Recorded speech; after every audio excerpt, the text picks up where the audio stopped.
Lara Trump has every reason to rejoice. The Republican Party has every reason to rejoice. I mean, ever since she took over at the RNC, she's been crushing it, and certainly crushing the former woman who was there, Ronna McDaniel, who just really couldn't seem to get out of her own way. It was like she loved Trump, but she hated Trump. She was trying to get money from the groups that didn't like him, but yet there she was aligned with him because he's effectively controlling the Republican Party. So it was like a no-win situation. Trump has a soft spot for her, and I think wanted to see her land on her feet, which she didn't do, right? Because of what we know went down at NBC and all those anchors openly attacking her on the air. So that was not exactly what you would call a soft landing. And now she's suing NBC.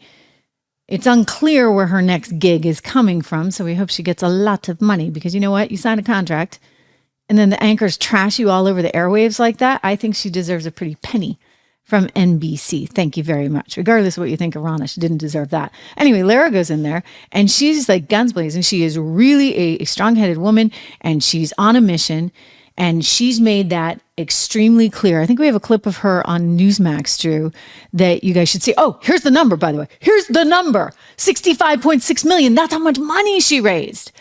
That's 4 times what they raised the month before. So take that, Joe Scarborough, who just 2 weeks ago was mouthing off about how Trump and the RNC had absolutely no money at all, and they were never going to win this thing, and so don't believe the polls. Well, let's listen to him. I always tell my kids, if things look like they're too good to be true, they're too good to be true. And if you're looking at something that just doesn't make sense, there's a reason. And here, we're looking at something that makes no sense. This guy's getting crazier by the day. He's got no money. The campaign is just broke. People don't want to give money. He's down 200,000 contributors to where he was this time in the cycle 4 years ago. Biden's raised $71 million. People are begging, literally begging. And any idiot that runs some podcast, they're begging. They're calling contributors and saying, how can I help? I want to write checks for Joe Biden. Put that number up again. What did Tip O'Neill say about money in politics? It's the mother's milk of politics. And right now, Joe Biden's got all he wants. And Donald Trump is a little thirsty, getting crushed here. And here's the most important thing. It's the small donors, too. Yeah. It's not just the big, it's the small donors. And why? Because I've always talked about my grandmom giving money to the PTL club.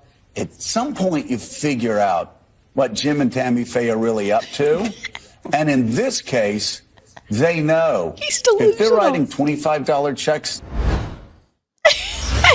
I just want to swat him. Really? I mean, what a delusional, pompous guy. Did somebody at the White House tell him to say that? I'm beginning to think so. Seriously, I am beginning to think so, because I'm sorry, Joe. What was that number you were so proud of? 70-something million he had in the coffers? Well, guess what they took in 4 weeks' time? $65.6 million. Check out the headline again. Here we go. Courtesy of the New York Times. $65.6 million. That was the haul. Just in the month of March. Okay, so I have a feeling now that, you know what? Biden is out of his league in every single way possible, because no one's going to compete with this lady, I'm telling you. And her father-in-law. Listen to Lara Trump. So let's talk about the RNC. Your father-in-law has endorsed you to be a co-chair of the committee. We have big problems with fundraising. Big problems with, I think, adapting to how I think the other side, is intentionally now making elections less secure for their own benefit. But the problem is that if you don't join them in this sham they're trying to pull on us, we can't win. So I talk about what needs to change at the committee to make this party more competitive, because I think after 2022 with those midterms, when that went the way it did, as hated as Joe Biden was, I think we all realize we have a huge problem in the party. What needs to change? And if you get the job, what can you do? Yeah, well, listen, we need to be playing chess and not checkers, and that's exactly what we've been doing, unfortunately. And as you just pointed out, the Democrats have been playing a completely different game. We need to catch up, and we need to outdo them at that game. We better have at the Republican National Committee a ground game operation, the likes of which this country has never seen. We better be doing voter registration in record numbers. We also better be doing legal ballot harvesting all across this country, because those are things the Democrats always outdo us on. And let's face it, Rob, we better start telling people to go vote early. We have this notion that it would be nice if we had one day of voting. I would love that. You would probably love that. We'd love to give people the day off of work, and we'd love to have paper ballots. We don't have it right now. So we need to bank enough votes going into Election Day that we aren't trying to play catch up that day. We know things happen. Look at what happened in Arizona. Here's what I can tell you.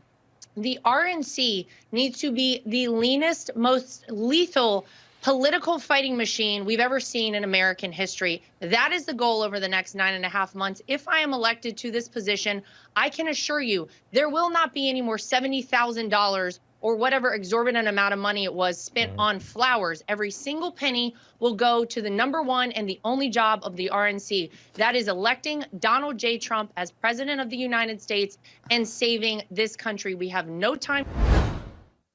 Boom. All right. This girl's got it going on and she's crushing it. So thank you, Lara. She's there. She's been there 4 weeks, 65.6 million. Now, again, ahead of that, the DNC thing at Radio City Music Hall, what did they have? 70 something that Joe Scarborough was so proud of. So you figure that brings him up to around 100. Well, Donald Trump's like basically there. I think actually Donald Trump might actually have more at this point. So not only does he have money, he has the people on his side, and he doesn't need to go and get $500,000 donations from the uber rich in order to make that happen.